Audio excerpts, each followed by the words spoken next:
Hey, what's going on, everybody? This is your host, John F. Thomas, and welcome to the JT Effect. I have something very, very, very special for you guys today. We're going to do something a little different. I'm going to be introducing a new segment called the Black Barbershop. And basically, what that is going to be a panel segment where it's not just me talking to one guest, but it's me talking to a few different guests. And a lot of the guests that I have on now, they're very, very special people. The first guest I will introduce is Jeff Lightsey Jr. And Jeff, how are you, man? You doing all right? Pretty good. How about yourself? I'm doing good, man. I'm doing good. Jeff is a sports analyst, and he's also featured on the Black Boss channel. That's the channel that you guys are watching on right now. I'm so glad to have him. I know y'all seen him on there. So as everybody's tuning in, please, please, please make sure you are hitting the like button, so you're subscribing to the YouTube channel, because we need more and more people to see this. So make sure you hit the like button. My next guest that I'm bringing in, her name is Amari Dixon, and she is a photojournalist, and she's been all over the city. So let me introduce her now. Amari, how are you? I'm doing good. Thank you for having me. Good, good, good. Glad to have you here. Welcome to the Black Barbershop. Thank you. And last but definitely not least, is a guy that I respect. He's almost like a sage to me. He always has some wise wisdom to give whenever you need it, and it's just at the right time. He's always a great guy. But I met him here in LA, and he is an actor and singer, and so many more things than that. His name is Jasimio Jenkins. Jasimio, glad to have you. How are you? Oh, I can't hear you. Great, happy to be here. Good morning.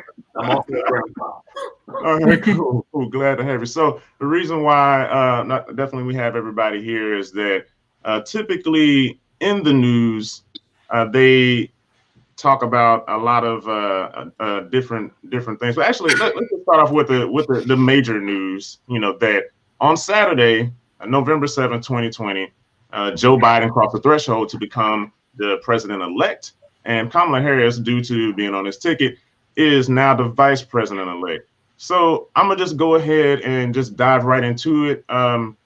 What does this mean for America going forward? And also, what does it mean for Black America moving forward?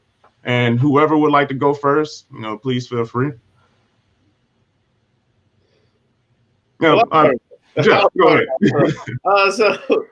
So Kamala Harris, Joe Biden, they were, to me, I guess you would say they were the favorites going in. I would, and that's kind of how I saw it, simply because it seemed like the turmoil with the Donald Trump presidency had reached an all-time high, whether it was COVID, what happened to George Floyd, race relations, race tension, all these things. So going into the election, I kind of saw Biden and Kamala as being like the favorites, if we're using like sports terms. So when he finally broke the threshold, obviously he's going to have a battle with him. I mean, Trump's not going to leave office quietly, as we all know, but it kind of was expected. Kamala being the first, Black woman, being the first woman of color as the vice president-elect is history. I will say, I'm not going to diminish what is taking place, because it is something that a lot of people may have not seen, in a very long time, or maybe not this soon. Even though we did have Barack Obama, he was still a man, and he was still, in the boys league, he was a man that won that, became the president, and he had a white VP, whereas Kamala is the first woman of color as the VP. So a lot of people may have not seen that coming. So, it's a congratulations to her, but I am not one of those people who are overly excited about the election of Joe Biden, right? Like, we've seen people literally crying tears because Joe Biden was elected on various national platforms, whether it's on CNN or on Instagram or social media, whatever. I mean, I am, happy for her and her family, but I'm not so sure that this is something that we should be overly, overzealous and overjoyful about, as far as like to shed literal tears for Black America. If we're just keeping it for Black America, that's just my thought. Okay. Does anybody else, would they like to chime in on that? Amari, yeah, go ahead. Yeah, no, I was just gonna say I agree.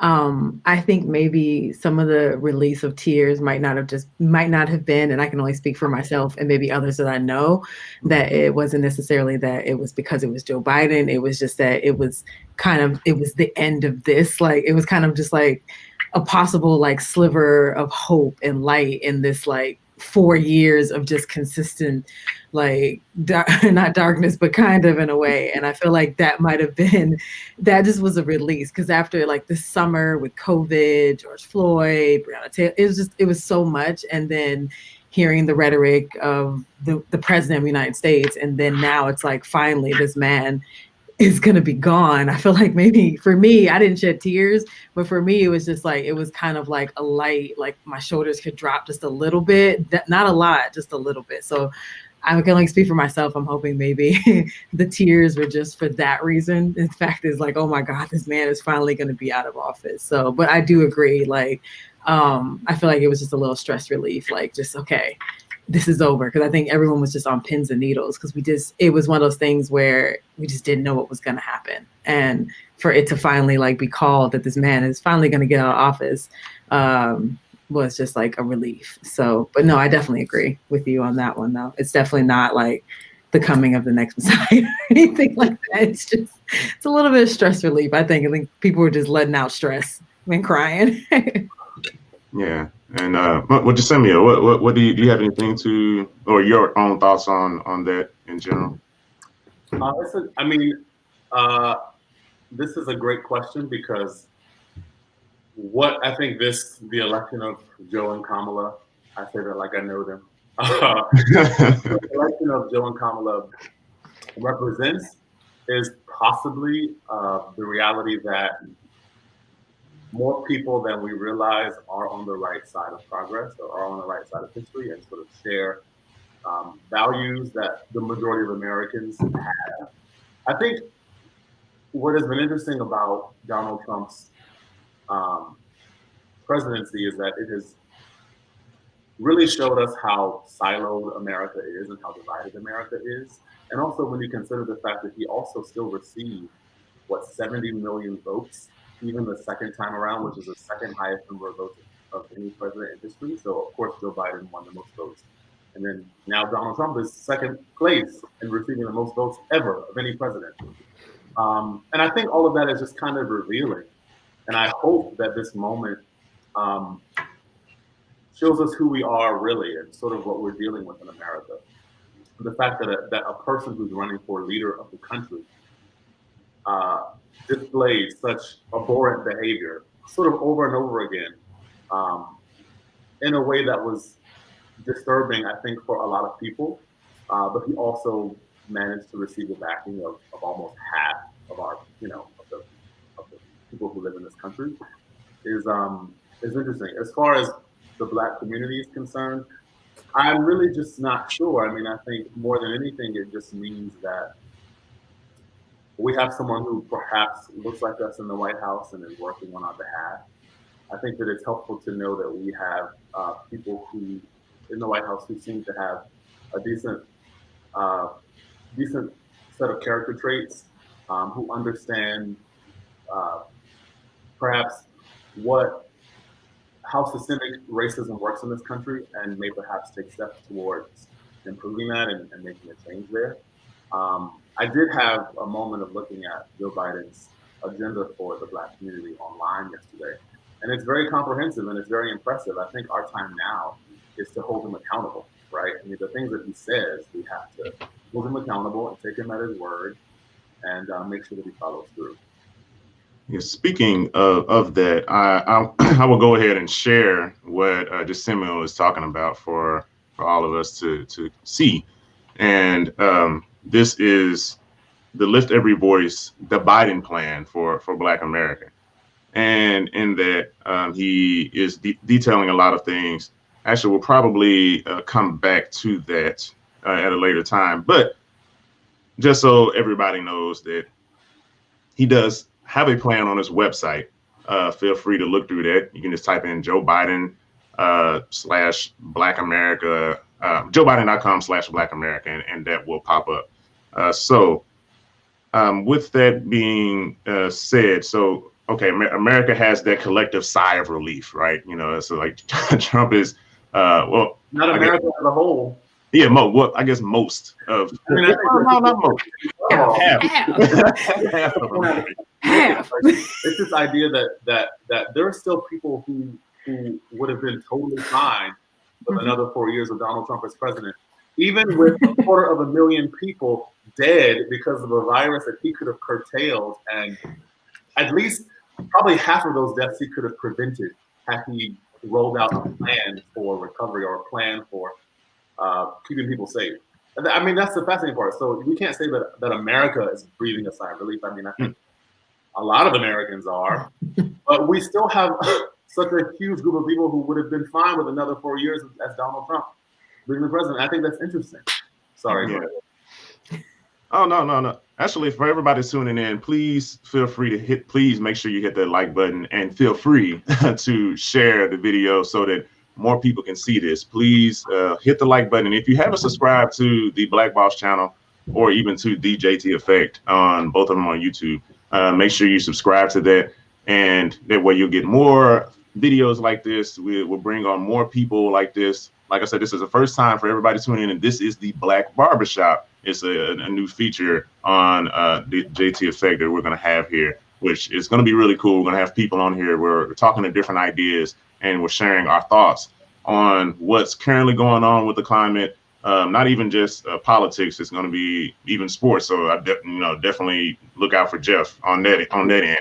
And celebrity, stuff, entertainment. It's going to cover a lot of different things. But today, we're talking politics and social issues.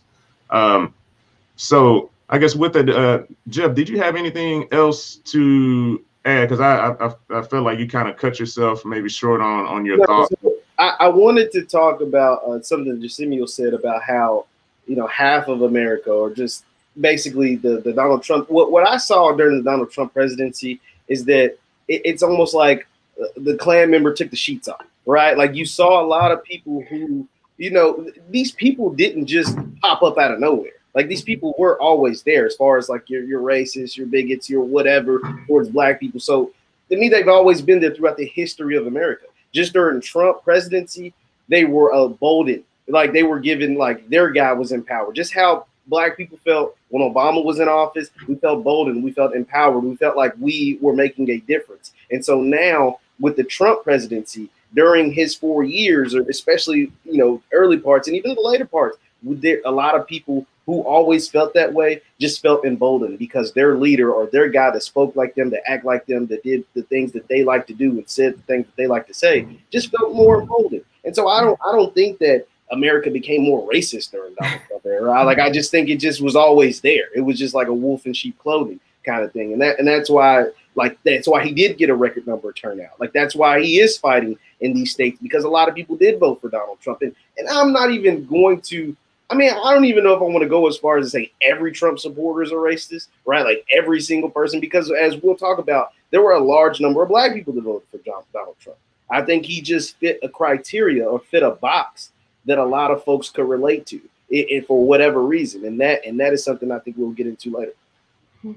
Yeah, I do agree with that idea that America's always been racist. There was a guy that I know that works at my job. His name is Mark. Well, he doesn't work anymore, but he and I talked about this a few times. Actually, he listens to the podcast. So Mark, if you're listening, hey, what's going on, brother? But he and I were talking, and he was saying that it's really sad, that all of this stuff and all of this division and everything that's going on, and we've had different talks about the things that I talk about on the JT Effect.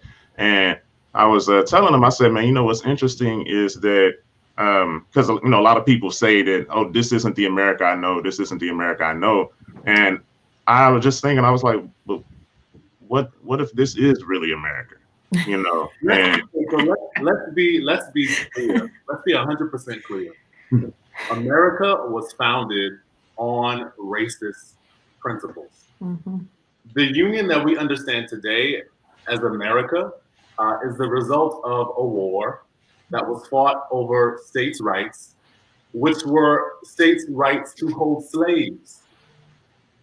So America is America, and I say this with literally. I think of myself. I have James Baldwin behind me because I think of myself as someone who like really wants to understand his point of view and I really want to work towards a love ethic like he did.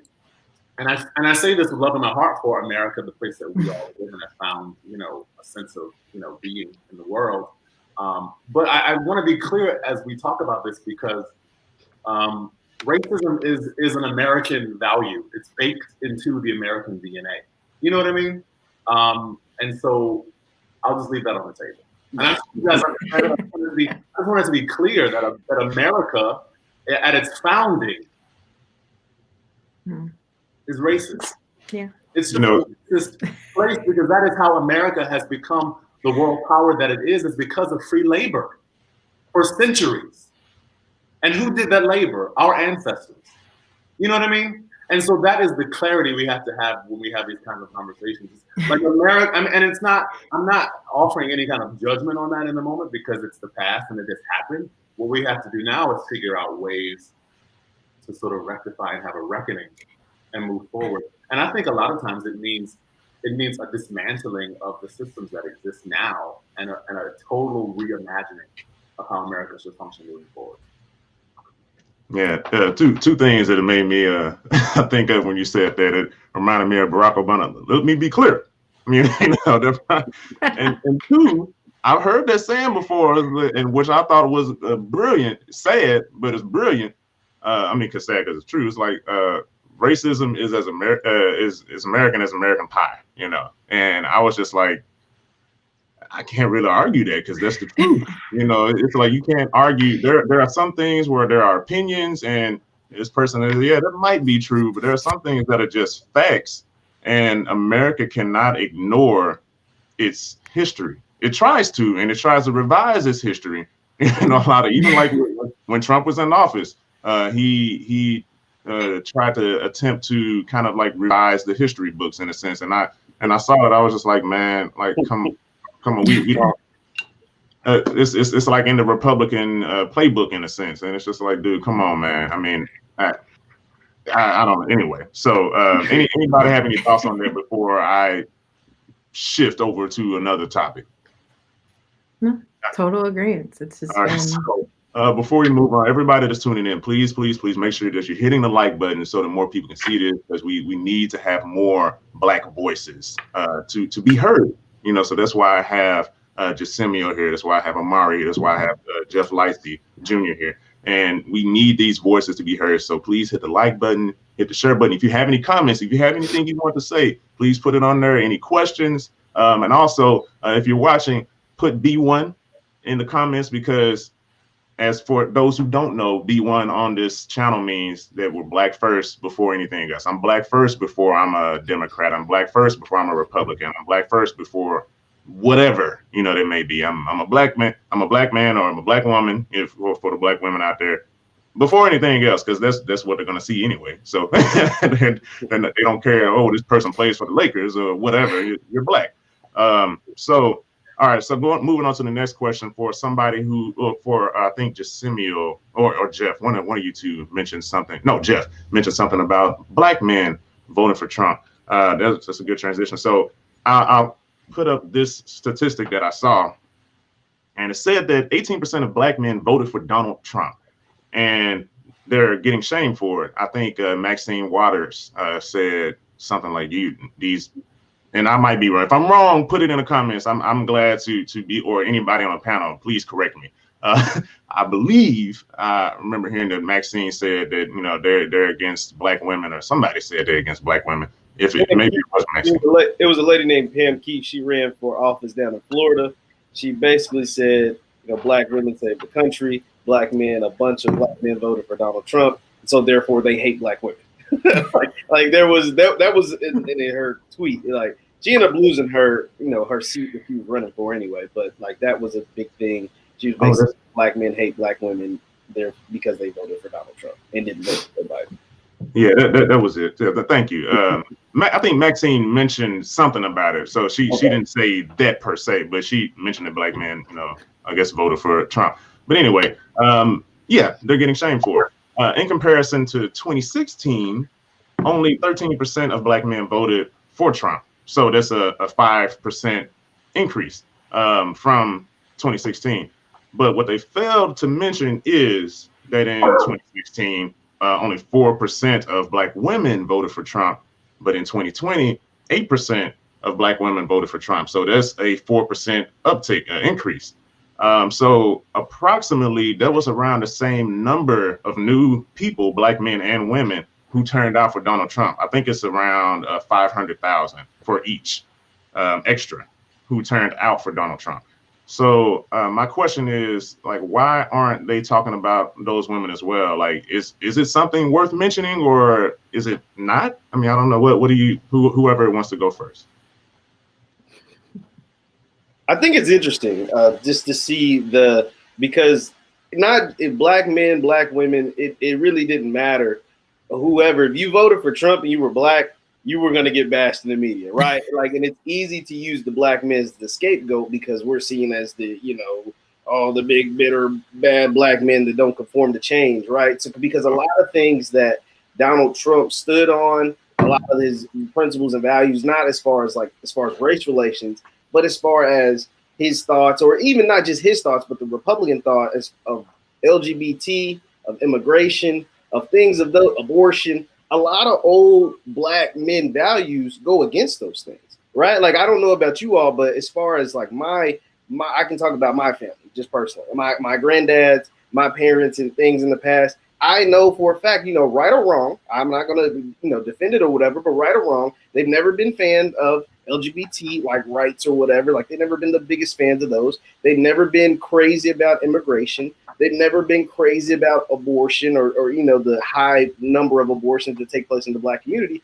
So a lot of black men still relate to those things, right? Like, they still hold those principles and hold those values, strong, close to heart. And when you have a campaign of a Joe Biden, because that's the opposite, right? Like, you vote for Trump or you vote for Biden in most cases. And you have a Joe Biden who pushes a lot of those issues, who's a fighter for a lot of those issues. He doesn't really have many black men at the forefront of his campaign. That's why I thought I saw a lot of black men vote for Donald Trump. And that's why I also think Donald Trump, I remember hearing Roland Martin, like a couple months before the elections, actually go on his platform and say, Donald Trump told me in 2018 that he believes he can get 20% of the black male vote in this country, right? Like, he told Roland, or people from Trump's campaign told Roland Martin that. And he thought that because of the values that the Democrats push and the agenda that the Democrats push, as opposed to the agenda that the Republicans and more specifically the Donald Trump campaign pushes. So that's why I believe there was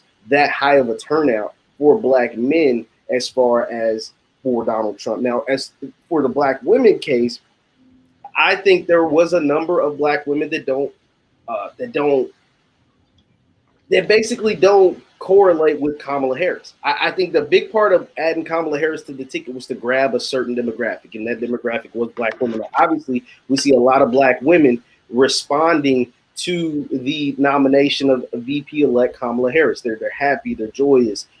Kamala Harris went to a HBCU. Kamala Harris is in a Greek letter organization. She's doing a lot of things that relate to a large number of black women.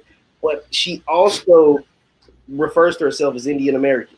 She also is married to a white man. Like, she also was a district attorney and a prosecutor. She was the top cop, and I think a lot of black people resent that. Like, those are qualities and characteristics that a lot of black people, and not just black women, but black people as a whole, resent. She's a cop, she's married to a white man, and she doesn't go by African, or she's not technically an African American, so a descendant of slavery. So those are things that I think went against the not the Obama, but the Biden-Harris campaign, and may have swayed some people over to the Trump campaign. That's interesting. Does anybody else have any input on that? On either on what he said or on the question in general? I guess I'll make a comment. No, I agree, Jeff, a lot of what you said when it comes to Kamala Harris and why when she was put on the ticket, there was a lot of opposition to that from Black women in regards to that, and possibly Black men due to the fact, again, Cobb married to a white man, things like that. And that's a lot of other conversations that we can talk about within our own community and how we look at interracial dating and things like that. That's a whole nother conversation to examine. But in regards to people discussing, I'll go back to John's original question, like when it comes to discussing Black women and the fact that, you know, we went from 4% to 8%. Is it worth mentioning, or is it worth talking about? For me, I mean, in the circles that I travel around, we talked about it. We did discuss the fact that, okay, 4% more of Black women voted for Trump. And we were just like, okay. And we kind of come to the same conclusions of like what Jeff was saying, like why they decided to vote. I guess I don't know if it's being talked about or if it's needed to be mentioned as much. Like, I don't know, because of the fact of, I don't know, I've always been under the impression, and, you know, Malcolm X said it, that, you know, the Black woman is the most disrespected, underappreciated person in America. And again, it comes to the point, is like, does anybody actually really care, unless we're voting to get someone in office, which is what happened here, where our numbers were literally part of the collective of like getting Joe Biden and Kamala Harris voted into office. And for me, it's I don't know, it's hard, because as a Black woman in America right now, I feel sometimes that disrespect. I feel like that, like, until we're needed, we're not cared about or talked about, you know. And I feel that way sometimes as a Black woman in America right now. But for me, the discouraging amount for me, I guess, was that, again, we go to the numbers of, I mean, I guess we talk about the numbers of white women that voted for Trump. And here it is. I was a part of, from the beginning of when he was voted in, with the whole grab the, you know, and we had the women's marches, the, excuse my language, the pussy hats, like all the white women were out like, oh no, this is wrong, da, da, da. And it was just like, they were on our side. They were just like, you know, there was this huge feminist movement of like, this is not right, you know, that this man cannot be in office.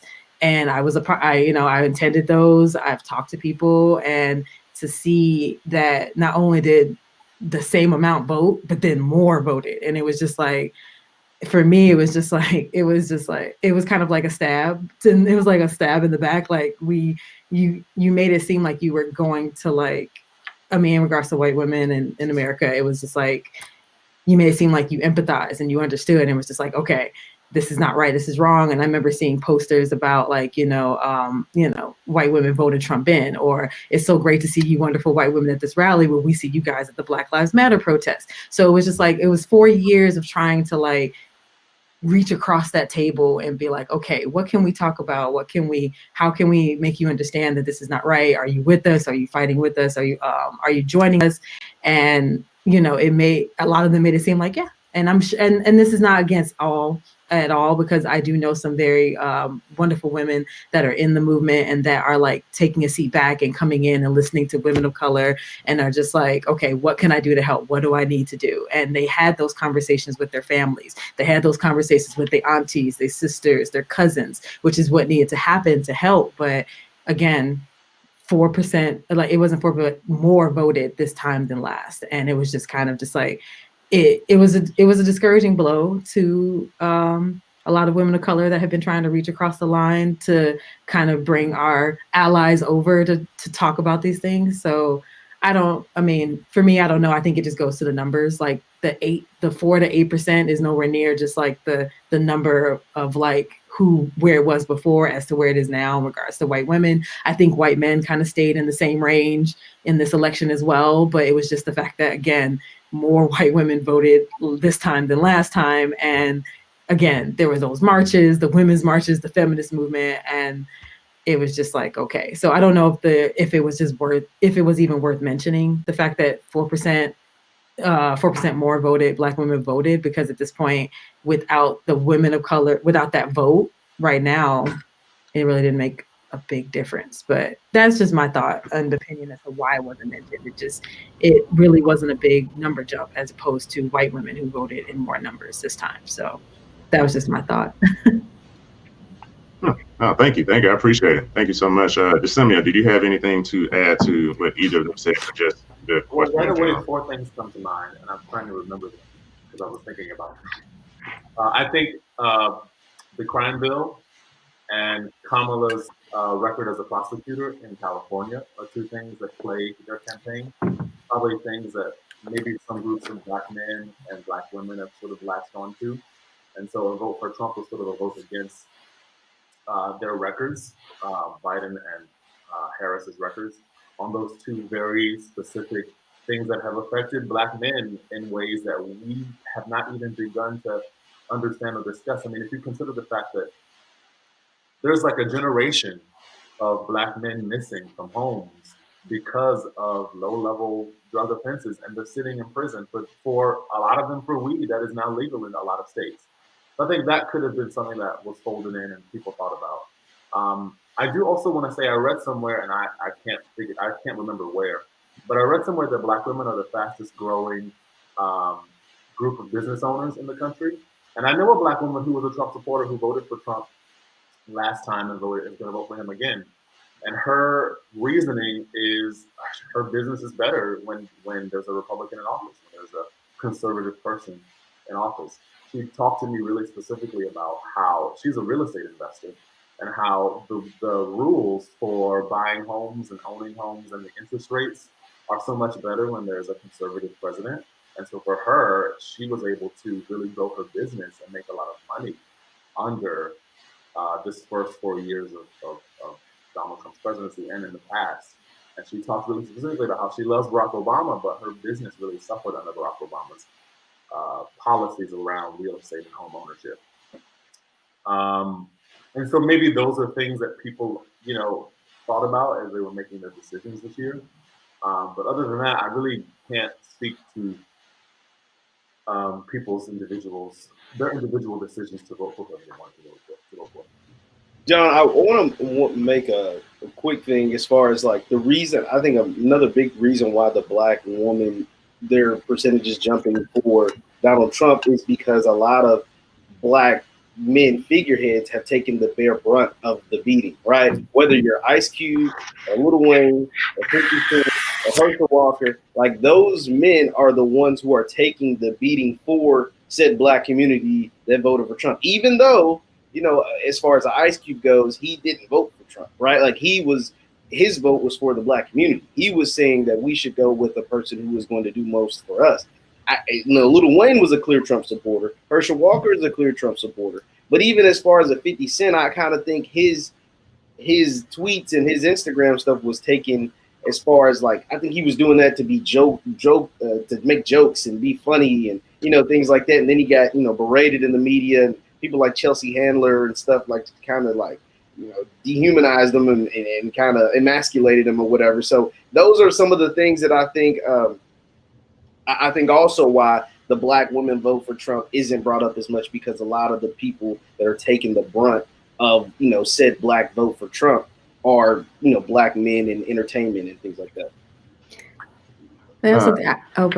No, go ahead. I was very curious because I've had this conversation when it comes to black Republicans and black Democrats. And for me, it's always been, it was like, if you were black or you were Republican or Democrat, that, your business may have done better under a Republican, under a more conservative, state and things like that. It, for me, I don't know. And I don't know for others, for me, it wasn't necessarily, and I could be wrong, for this election, it wasn't necessarily about Democrat, Republican. For me, it was almost sort of like a moral election in this case, because before Trump was in office and even during the Obama administration, I had no problem. Like if you were Black Republican, cool. Because again, it depends on where you align and what party does better for you wherever you're at in your life. And that was totally fine. Like it was never about you're a Republican, I hate you. You're a Democrat, I hate you. At least for me as an individual, it was not about, because you're Republican, cancel. That was never my, for at least me as an individual, again, and I know many others, it was never that. It's like if you were Democrat or Republican,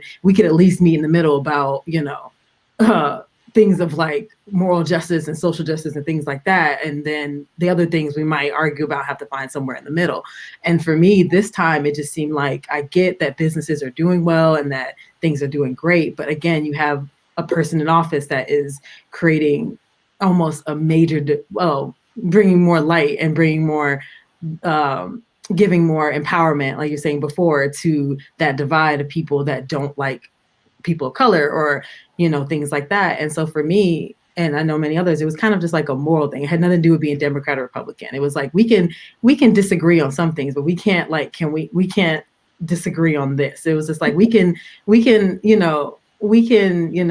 the word? We can just say, we can agree to disagree on this. We can agree to disagree on that, but we can't disagree on this. This is just something that, come on now. Like, and so for me, I thought, and I get it and I understand why some people would want to keep a Republican in office and things like that. I get that. But at this point, any other Republican but this one, can we work on getting, like, it was just for me. And I felt like it was more, yes, your business is doing well, but I mean, is it worth humanity? Is it worth that? And so again, going back to slavery times, business was great, but we had slaves, and it was just like, but yeah, was that okay? Like, people were fighting against that. It was like, yes, you had slave labor and things like that, and the southern economic with cotton and things like that, grown great, but yet you were literally enslaving a people. So again, people were fighting against that. So it's just, for me, I don't know, this election was more not so about Democrat become Republican. It was like morality. It was like, yes, your business is doing well, but can you really stand by a man that's speaking so much of hate and just like division in the world? So that for me. Oh, go ahead. No, I have a question off of that. Like, it's interesting that you bring up like morality and things like that. And this is for everybody. Just going off of that, can we excuse, because Jasimio brought it up earlier, Kamala's record as a prosecutor or the 94 crime bill, can we excuse that? Because those are things morally that people that have suffered from mass incarceration, especially during the 90s, and that, like you said, low-level drug offenses, that may still be locked up. And that's who was represented by the Democrats, right? Like, that's who was represented by, Joe Biden was representing. So can we overlook that morally? Right, like, or were we supposed to overlook that morally? Or why are some people vilified if they didn't overlook that morally? That's just kind of a general question for everybody. Because I like where you were going with that, as far as why not to vote for Trump, but also that same argument can be used why not to vote for Joe Biden. Yeah, and I agree with that completely. And and I think during the debates, I've had that conversation with people about how, hearing, because they brought that up during debates, like of course Trump, that was one of Trump's talking points with the crime bill, and I believe that Joe Biden, I can't remember the time Kamala addressed it in regards to the fact that in overall they kind of said it was a mistake. He kind of said that it wasn't. I think he said, in a way, he said it was a mistake. And so for me right now, it's like, well, if you're saying that it was a mistake, I think for me, I think Jamil said it was like holding them accountable. I think at this point, if they're coming in saying that, oh yeah, we did wrong this way, we should have done better back then. It's like, okay, just because they're in office, and this is kind of like how I feel right now and many others, and is that just because they're in office does not mean we're like, okay, this is not me. Like, because when you get in the office, if you're not doing things to kind of like follow the rhetoric and kind of start bringing, not only like bringing everyone together and getting rid of the division, but also rectifying some of the things that you've done to hurt people and minorities and people of color in the community, then we're going to be in the streets protesting against you as well. And so that's kind of where I stand. It's like, I'm holding you accountable. I'm not sleeping. Just because the both of y'all are in office doesn't mean, oh, happy day, I can just go back. It means that like we got to hold you accountable. Like, and that's what I feel like. These 4 years in office, you're not going to sleep. We're not sleeping on y'all. We're going to be watching. Like, and that's how I feel. Like, we're watching what you're going to be doing in that first year in office. What are you going to do? What are you going to do to make real change? And if you don't, hit the streets again, like hitting the streets, protesting, and we will do the same for you as we did for Trump until you decide to like do what's right for, the people. Yeah. So I mean, I think this new administration, at the very least, represents awareness, and they seem confident. You know what I mean? I mean, it seems like a lot of what we've seen from the last 4 years in terms of the very explicit way that the Trump campaign courted Black men, and it seems very performative for me at least. And I think what we see now, or at least what it seems like, according to their plans for the Black community, it seems like there's some awareness there. They're aware of the fact that the justice system has systemic racism, sort of entrenched. They seem aware of the fact that the crime bill is not a bright spot in the history of the justice system. And they also seem to be willing to take some steps towards rectifying that and moving forward. And they also seem just confident in the sense that there's a level of intelligence and a level of planning that's taking place. And so hopefully, as you said, we can hold them accountable and make sure they do what they said they're going to do. Mm-hmm. Yeah, if for everybody that's tuning in, this is of course a JT effect, but this is a special segment called the Black Barbershop, where I have some amazing guests. I'm loving this convo because this is not something that you actually hear that often on a lot of different news outlets. So where you can actually hear the Black voice, and typically so far it's been like really male heavy. So I'm glad I have Amari here so we can get the at least a portion of the Black female perspective. And I really appreciate that because I want to create as balanced, as fair as you know, as opinions and ideas from the Black community as much as possible, because our Black voice isn't heard a lot, only from a select few. But you know, they might not be people that necessarily speak for us, like a Lil Wayne. Like you don't speak for me. You know, I give him. You have the liberty to go and talk to whoever you want to. Excuse me, but he doesn't speak for me. But you know that we have like some even Cardi doesn't speak for me, even though she was on the opposite side. So I'm glad that we have this platform that can give a voice to those Black voices that you don't really hear a lot on topics that you don't really hear a lot. So if you're tuning in, please hit the like button. Make sure that you're sharing this. Subscribe to the Black Boss channel. If this is your first time coming here, thank you for coming here. Subscribe, hit the subscribe button, and hit the notification bell so you know when the videos pop up. And just like I said, share the video on Facebook, YouTube to your friends, YouTube video. Just share it so that people can know that this is out there and they need to hear this good stuff. Now, does anybody else have any last topics to say on that? Actually, you know, before I even move forward, I wanted to share because we were talking about it. So it only makes sense to kind of share what I saw. So that way, you know, everybody that's watching and the guests here, I'm not just talking out of my butt. So going to Amari's point, because I'm glad I remember because of what you said. The white man probably stayed the same, like close enough, but there has been a decrease, as you can see, from 2016 to 2020. It's not a huge decrease, but there has been a decrease in white men supporting Trump, but a huge increase in white men supporting the Democrats. So that is, you know, that is a change, you know, so there is a huge jump from that point, literally almost 6 million. Of course, like we were saying before with the white women, that is the increase there from 2016 to 2020, 2 million increase, and a slight decrease for white women voting Democrat, which is interesting. But percentage wise, it's not that huge of a difference to make a difference. And then, of course, with Black men, there has been an uptick for them from 2016 to voting Democrat, but also an uptick for Republican, and same thing for Black women, an uptick on both sides.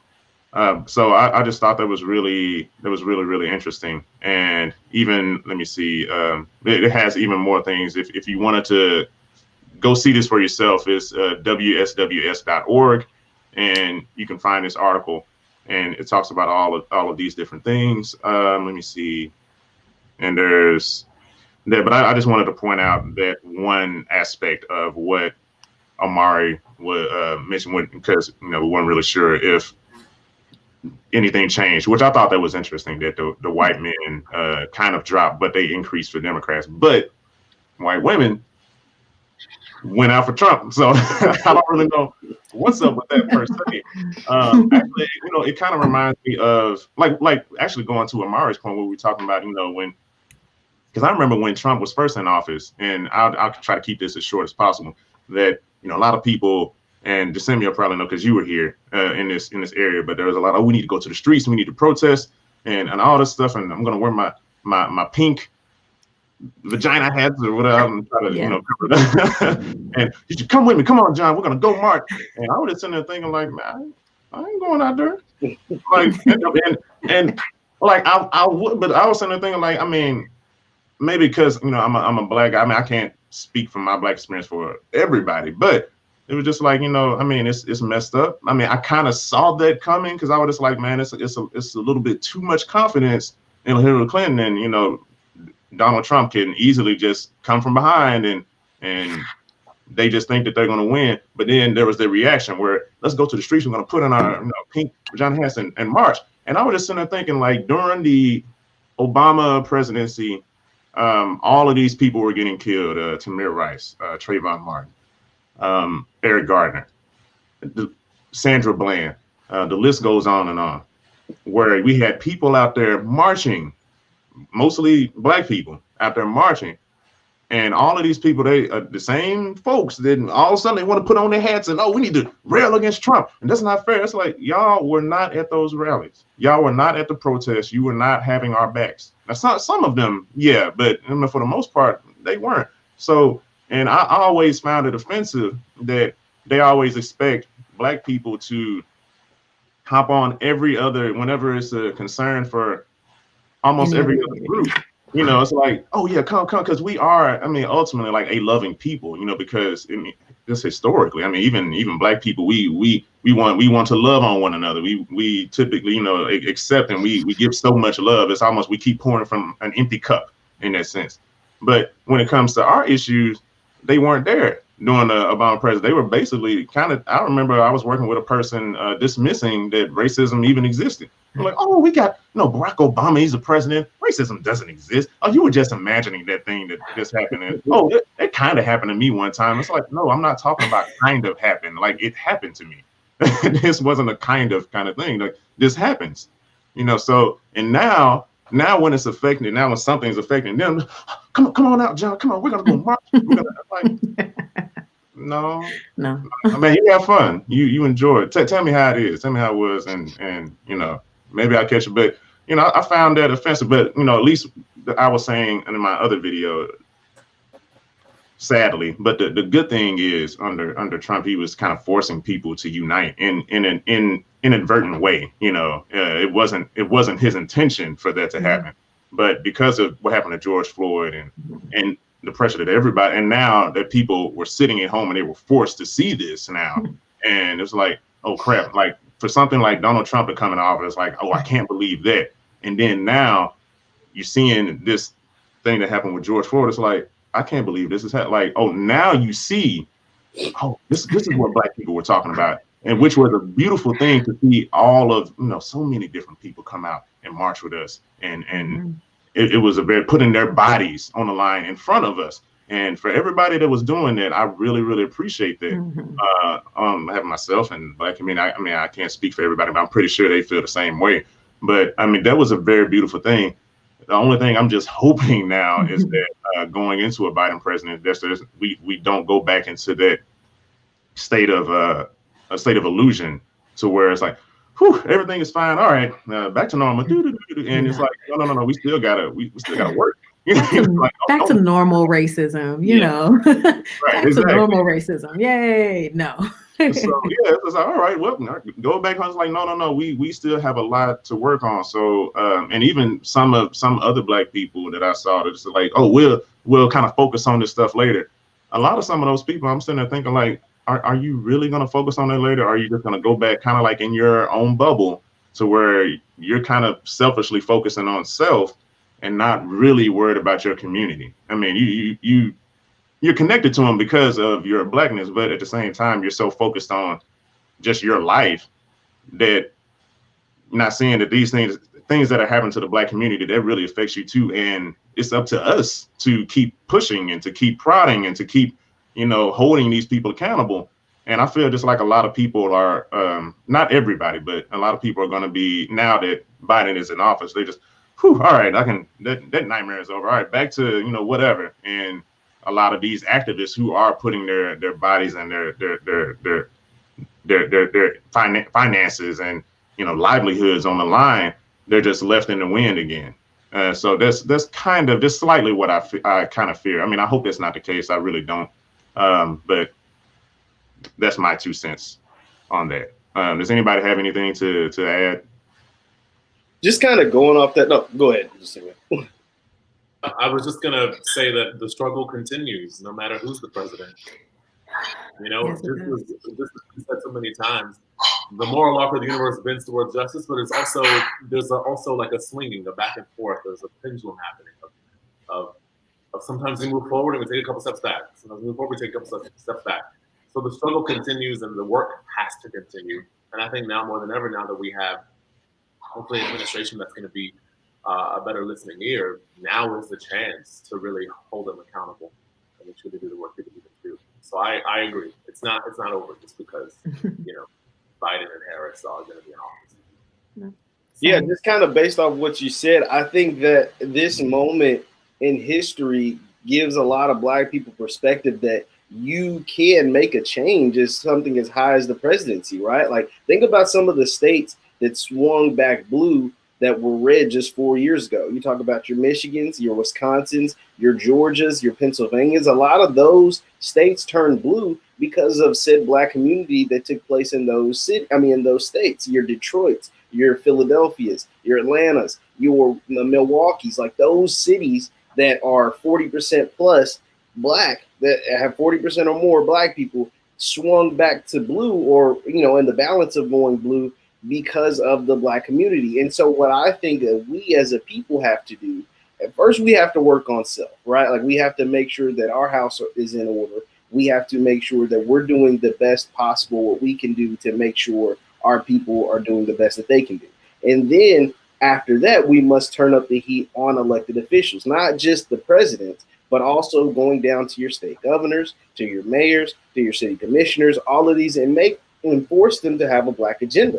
Like, this isn't something that should just go away, because now, if you never knew before, now you know the power of your vote, right? Like, now you know that your vote can make or break, your community said or whatever, so therefore you could take advantage of, hey, if you guys don't do what we want, if you guys don't invest in our community, if you guys don't help us make a change or right some of the wrongs that you have made in the past, then we won't vote for you. We won't put you back in office. And you have to take the power of your vote, because these states and these people, our people, are the reason why these people are in office anyway.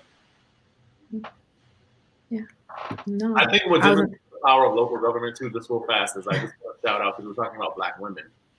What has happened and what happened in Georgia is kind of miraculous. Just scary to say that. We just have to think about the fact that Stacey Abrams and the mayor of Atlanta, Keisha Lance Bottoms. Yes. Keisha Lance Bottoms. I think that that is a clear sign that local government is effective in enormous ways. So that's all I want to say. Oh, sorry, I think you're muted. Go ahead, Amara. I was just going to say that I think what it is that there was a huge swing and shift for the local, which is what a lot of people were concentrating on in this election. That, yeah, presidency election is powerful right now, but also who's in your local district, who's running. Look up the different propositions. And I think that was a major and amazing swing and shift that you saw across the board, where people were actually really getting informed about who was in their district, what propositions, what was on the ballot, like what was going on. Like, it was really an awesome thing to see that people were really like looking into these things. So it wasn't just going on the ballot and just looking and picking a name, or like looking at the proposition the day of. People were like researching propositions and things like that in their local communities. And I think that was a major shift. We've seen it across the board, like all over, not just in Georgia, but I mean, you have some people that were elected into office now in your local districts that and again, were voted out people that weren't doing their job and voted them in. So again, I agree with Jeff, like that's the power right now, and the swing and the shift that we have to continue is that, holding not only the president accountable, but all the way down to that local official accountable. Like, if you're not doing your job, we're going to vote you out.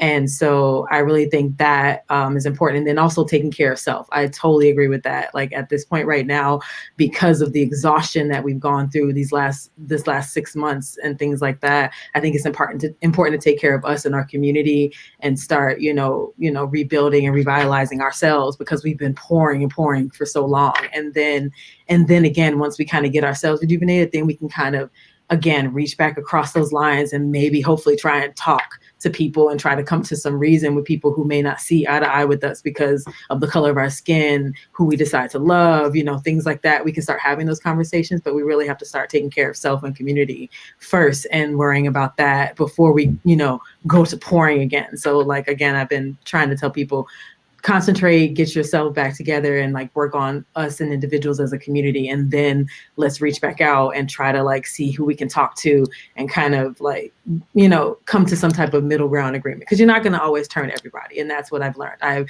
been out photographing both Black Lives Matter protests and Trump rallies, and I've talked to both, and it's exhausting when you're talking to both. And at this point I've been talking for like more than just this 4 years. I've been talking way long. So at this point I'm just like, okay, I'm done kind of talking for a moment. I'm going to work on me, my community, and like try to see who I can partner with to start building, our community. And then I'm like, okay, and then I can feel like I can go back out and reach across those lines to kind of come to an understanding and agreement. But I definitely agree with Jeff. It's time to work on self, community, and then let's, holding those officials accountable again, all the way up to the top. So yeah, and I think when you do hold people accountable, it doesn't mean you always vote Democrat, right? Like now, in exclusion of Trump, because Trump is an oddity of his own, but it doesn't always mean you just throw all your eggs in the basket of the Democrats, right? Because if you just do that, you have no leverage, right? And the biggest thing, how you create power, part of it is having some sort of leverage, right? So if I'm Joe Biden or Kamala Harris or insert your favorite Democrat, and I know that this guaranteed percentage of Black people is always going to vote for me, there is no incentive for me to change, right? Like there is no, because I know you guys are going to come out and vote for me. So you have to have some form of leverage. Like, what are you going to do to earn my vote? What are you going to do to make me want to vote for you? And those are some of the things that I think a lot of Black people in general just don't think about. They just automatically jump towards, liberal, Democrat, and you're almost justified if you do something opposite. But you have to use your vote as leverage, and therefore that forces them, whoever your elected official is, to have a Black agenda, to look out for your group of people, to make sure that the things in your community get done that you want to get done. And if they don't, or if they don't talk about it, or if they don't, mention it when you ask them, or they avoid the question or give you the runaround, then you make it known, you and your people, like, okay, we'll make it known that we just won't vote for you, right? Like you just won't be elected again. And so even if we don't vote for your opposition, say your opposition doesn't do it, well, we won't vote for them either. And we'll see which one of you guys end up, beating each other without this certain demographic. And I think that's a part a lot of people don't always realize, that the leverage is in their vote. And you make people, just like you bargain, or if you're trading something, or you go to, if you go to Home Depot and Lowe's, right? Like which one has the better deal? You go with the better deal for the same product. And it's the same with elections. It's the same thing, whether it's a Democrat or Republican. You should go with the person that goes for the better deal for Black people. That's how I look at it. Yeah, agreed. And that just comes down to, from here on out, being, like I said, educating yourself and being known on what's going on in your local districts and things like that, being educated. And I think that's, like I said, that's the major shift that I think I saw that was just beautiful. I saw young people really getting out and trying and understanding and reading what was on their ballot. I talked to young people while I was out photographing at voter registration rallies, where people were being informed about who's on their ticket, what's being on. And there were so many young people just out there, like first time voters under the age of 25, that I saw and talked to, that were just like, they were saying, I've never been informed. I only knew about the presidency. I never looked up who was in my district and things like that. And that to me got my heart and soul, and was just like, that's the change, and that's the swing that we have to just continue to do across the board, that was one of the beautiful things I saw that came out of all of that. One of the things that came out of all this was that young people and ourselves being more educated in who's running and what we're voting for. And again, not just voting Democrat to vote Democrat. I'm looking up both party members, who's speaking to me and my people and my community to better myself. So being out photographing and talking to people, that's one of the major things I heard of that shifted since the last election that I photographed. And it was just, yeah, it was beautiful to see that and hear that. So it's fascinating to consider that it took all of this for people to engage in a new way, you know. And again, not placing any judgment on that, I think it's interesting that there's such an interesting way that our lives, that there's space for two things to exist at the same time, and like those two things inform each other. You know, it took people really seeing some ugly for people to really feel empowered and engaged and activated to connect with democracy in a new way. So it's interesting. Yeah, I think overall it's a very, very, very amazing thing to see so many people motivated, and I think also I wonder, and I could be wrong. I think I'm with you, December. It's a mixture of a lot of different things. Because one other thing popped in my mind was because the media doesn't talk about it a lot, but a lot of young people were motivated for Bernie Sanders, for instance, in 2016, and they saw that. And it's, well, basically, I guess he was cheated by the DNC, and with the media not really showing how big his rallies were in comparison to Hillary and stuff like that, he just kind of got diminished. So I think that kind of galvanized them to be like, you know what, we're going to get out here, we're going to focus. We see that there are some structures and places in power that are kind of working against what the people want. So it's just like, so what can we do to make that change? So that's why you got somebody like an AOC, or why you have some of these younger politicians popping up, because they're saying, look, we're not going to take this stuff anymore. We're not going to have you keep doing the same old, you know, when there's a lot of us out here that are hurting and a lot of us out here that aren't being heard. So I believe that is a beautiful thing as well. And yeah, Bernie didn't win. He kind of got a repeat of 2016 in a sense, with the media kind of dismissing him and stuff again. But the positive out of that is like a lot more people, especially young people, are engaged, probably even more engaged politically than maybe ever in history, at least modern history so far, which I think is a beautiful thing. So, and I know I'm taking up a lot of you guys' time, so I'll just go ahead and go to the last question. For everybody that's tuning in, if you're watching, please hit the like button, because you know, we have these people here. They took time out of their day to come in and share their thoughts, share their ideas, and really have this raw, authentic, open conversation. And as you can see, as you know, they try to portray, you know, Black people as we don't get along, and we always fighting and arguing and cussing. I'd cuss Jeff out and said, tomorrow you don't know what you're talking about, and just send me an email. I'm gonna block you. Nope, you can't talk anymore. And all, you know, we're not doing that here. It's just like, you know, hey, you have your opinion, you have your ideas and your facts, and all of that. Bring them here, and we're gonna have this open dialogue, this open conversation, because it's needed.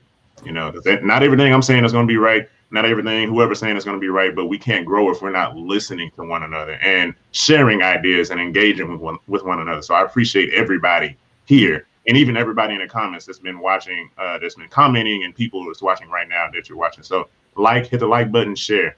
Also, if you want to start your own business, go to Fly Nubian Business. You can start your business there. Actually, I'll put it up, boom, right there. So if you want to do that, so that way we need to start becoming more business minded on our end as well, and start building that Black wealth within our community, and supporting somebody who does have a business and they don't know what to do. Point them to this direction. FlyNubianBusiness.com. That way they can learn how to do it. We have a lot of educated people and people that know what they're talking about. They can help them get to where they need to go. Okay, so going on to this last question for everybody. What are some tangibles that you foresee or believe that Biden and Harris can deliver once they get into office for the Black community?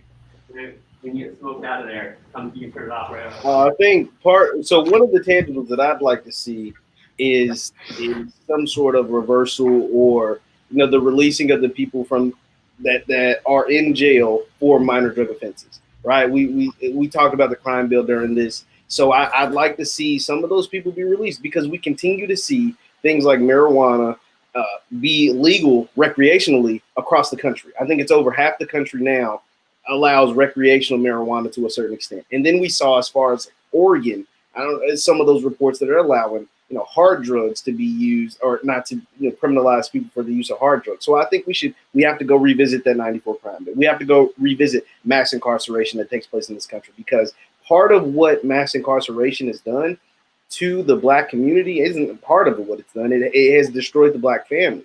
And so without the Black, a lot of Black men and women are in jail for minor drug offenses. And that has created a cycle of single parents, single moms, single dads, but mainly single Black mothers. And that has decreased the wealth in our community. So I'd like to really see some action taking place at the federal level for mass incarceration, specifically because why it's so disproportionately affecting the Black community.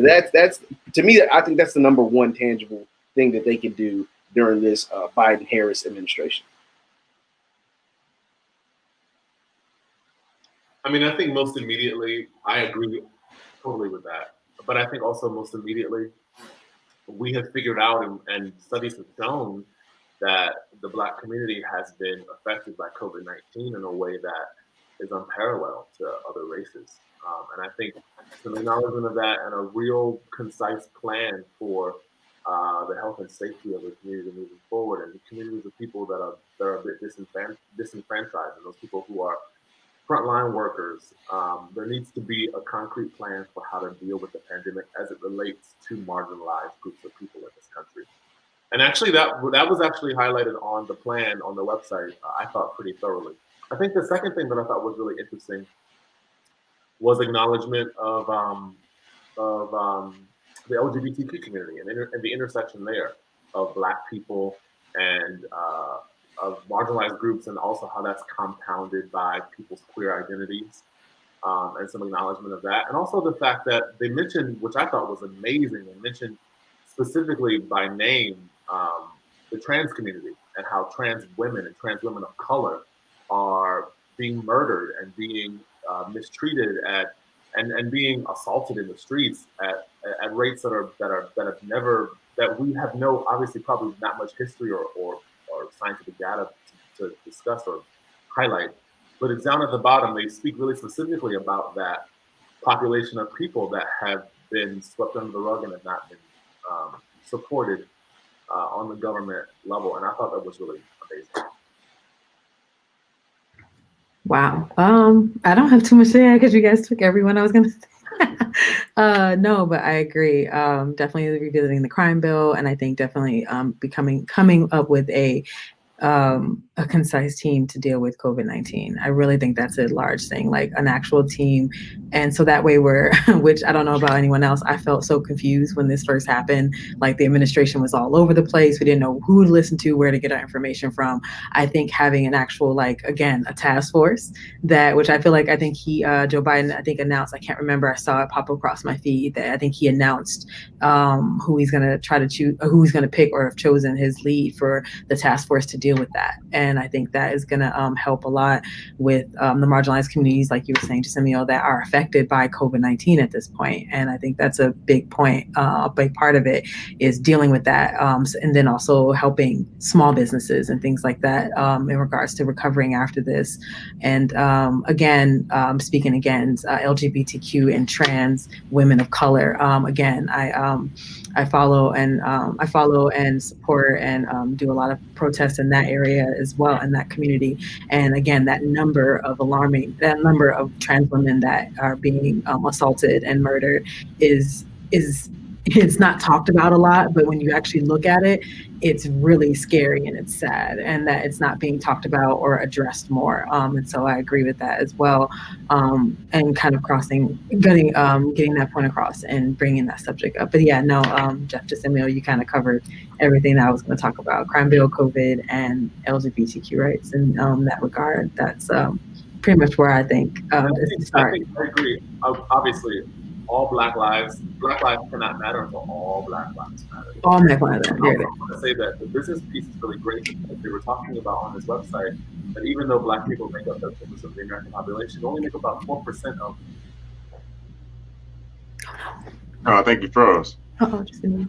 Uh, Oh no. I hope he can come back. But I was kind of going along those lines. What I was going to say next was the thought of reparations. I think that is also something that needs to be brought up in pouring the money that is deserved of us, especially the descendants of slaves, that was promised to us that we deserve, that should be, given to us. I think that can also make a huge difference. And also having more black business owners as opposed to black workers, There that you is something that can definitely, that will change the landscape of our community. If we're able to free those people who are in jail for things that are now considered legal, if we can get our reparations that are rightfully deserved from those of the descendants of slaves, and if we pour money into starting own businesses and teach our children, teach our current people that are alive to become more business oriented and to become more of a business owner as a part of, instead of working for a business or becoming an employee.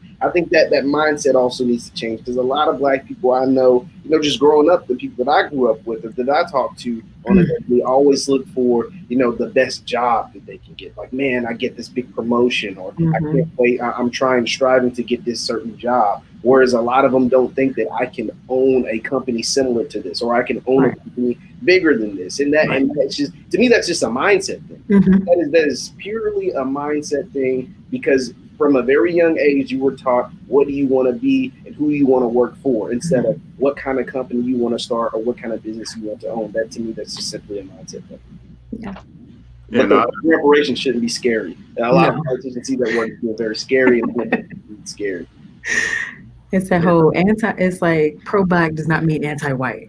Yeah. It's like, just because we're pro-black doesn't mean we're anti-white. That's not what that means. And so people get scary when we start, again, they get scared when you start throwing out those things that they feel like is going, like, we're not going against you. We want something for ourselves that we never had, that's been given to you since birth.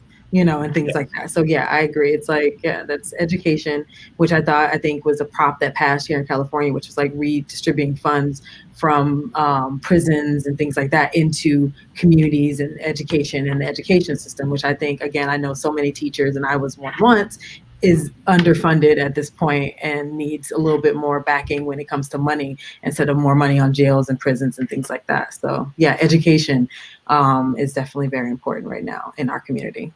Yeah, and when we say pour the money into our community, I mean, I'd like to see like an itemized budget, right? Like we see a lot of like so and so has given this money to said black organization, but we never know where this money goes, right? Like whether it's money being donated to the Black Lives Matter organization, or pick your favorite black organization that's supposed to give back to us, to our people.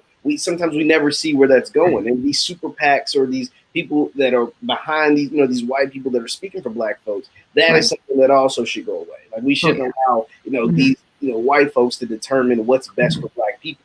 And they're going to pour money into our organizations or into our community. Let's see where this money is going. How is this directly affecting us to better ourselves? Yep. Actually, another thing that I thought about was that even there's been the thought of the Black Lives Matter. Actually, this white woman kind of showed this video one time where she was looking into Black Lives Matter website, for instance, and that once she was trying to see where all this money. I think we have Decemio back. Decemio, are you here? Hi, hello. Sorry. Oh, okay. Well, okay. Go back to your point. I want you to finish what your thought on. I was making the point that from reading the campaign website, even though black people make up 13% of the population, we only make up about 4% of business owners. And there was some really clear language on how the federal government can better assist with grants, subsidies, and loans for black-owned businesses, and I thought that was really great. And they also acknowledged the way that black businesses are less likely to receive loans from the government, and they want to work to rectify that and offer more money to black businesses moving forward. So I thought that was great. Yeah. No, we definitely need more. And yeah, I think all of you kind of touched on the same thing. Like we need more money into our black businesses, more funding into our education. Because, there's a lot of black schools that I think, December, and you and I were talking about this last night, because of redlining, which is a very racist thing that these banks do, and they have been doing, and they're still allowed to do it, which is something else we should really, I guess, demand. I mean, not only of Republicans, of course, but like the Democrats. It's like, hey, you say you're for us. Why is this still an issue of redlining? Why do you allow this to happen? And why hasn't that been addressed? And you know, the same thing with like why with everything that's been happening. I think ever since I think there was some data ever since 1960. Black people have basically, I mean, everybody has risen up. You know, it's kind of like that rising tide lift all boats rhetoric that the Democrats say a lot. But the Black people are still on the bottom of the wealth in this country. And even immigrants coming in behind us, you know, we've been here. And it's just like, why is this still a thing to where you have, you know, people from China or people from Europe, you know, coming over, but yet they're getting legs up and they're getting all kind of, you know, business loans. They're not getting denied in comparison to how Black people are getting denied. That goes back to their systemic racism aspect, and we're still, you know, struggling. You have all these different like Koreatowns, Chinatowns, a Jewish community that, you know, they have their own area, their own spot, but you don't really have like a little Africa, or not that I know of, or, you know, like it's like I was reading this book. It says we have neighborhoods, but we don't have communities. And I mean that I'll go into that in another topic, but that's just something. There's a lot of things that need to be addressed. Yeah, the little Africa that you're referring to is the ghetto, right? Like it's the low income places in major cities. Like those are the little Africans, and that's a sad thing. Like that in over 60 years, you know, since the civil rights movement that's taking place in the 60s up into the 2020s now, our wealth gap hasn't shrunk, right? Like that was one of the major talking points Dr. King kind of, you know, hit the light bulb went off in his head right before he died. Was like, we don't need to be worrying about going to, you know, going to eat at white establishments as far as eating and being set in the back of the bus and stuff like that. Should be at the least of our problems. Our problems is now we need to go get our check. We need to close this wealth gap. And that is why Dr. King was killed. A lot of people think it was because he was talking about holding hands with white people and things like that. It's like, no, he started to realize that economics was our way out. Economics, building our wealth, was our way to uplift ourselves. It wasn't just about, you know, segregation and things like that. I mean, honestly, in the end all be all, that doesn't really matter. But when Black people start acquiring assets get you money, and money gets you power. And once you have some sort of power, then that's when things start to change in your favor. And that's what they didn't want to happen. Did you? It seemed like you had something to say earlier. Did you have anything? No, I have a lot of thoughts, but I'll hold them for now. There's just a lot in this stew, right? There's just a lot that needs to be unpacked when we're going down this avenue. I mean, the way that we understand upward mobility in this country is through education, right?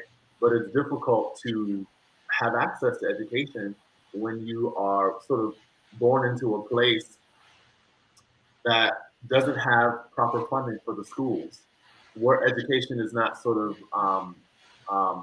you don't have equal access to opportunities. I mean, if you go to some communities that are largely Black, again, communities that have been funded and sanctioned by the government as sort of a remnant of racism and sort of a place to just put Black communities after the civil rights movement, it's just, the access is just not there in the same way. You know what I mean? So there's just a lot to talk about. We also have to acknowledge the ways that our minds are colonized and how we value capitalism and we value the things of the oppressor. And those things are not, we've never been included in that sauce. And I think that it's time that we start thinking about how we can support each other in new ways. And I think Black businesses is a great way to start. Yeah, that kind of reminds me of I think Byron Allen. Yeah, Byron Allen, who is an example where he was trying to get more access, you know, and he is a Black business owner, but he was denied. I think it was it Comcast? or Time Warner. I forgot who it exactly was. If anybody's watching and y'all know, please put it in the comments. But he was trying to get on. I think it was Comcast. But anyway, he was trying to get on their and within their, get a seat at the table basically, and have more access to like more channels and wider reach and things like that. But they denied him, and he took him to court. And then of course, decided in the other company's favor against him. But the thing really, what it was is just like he's trying to him as a black person, and in connection black people in general, they're trying to get more power. We need to stop that. So because they are, I think I saw something where it's like we maybe have, I think there's 4% of black owners in America or something like that. So they don't want it to. It constantly seem to show they don't want it to go up any higher really than that, as like really successful black businesses. So like there can be a few, but it can't be too many, and then it's just going to offset this white supremacist structure to where it's like they more so benefit than us. So but anyway, just like the Simmons said, that's a whole nother that's a whole nother conversation. It's bringing in a whole nother pot of stew. I'm going to talk about that another time. So thank you, all you guys. I've held you over longer than I said I was going to hold you, but the conversation was so good that I just let it go as it went.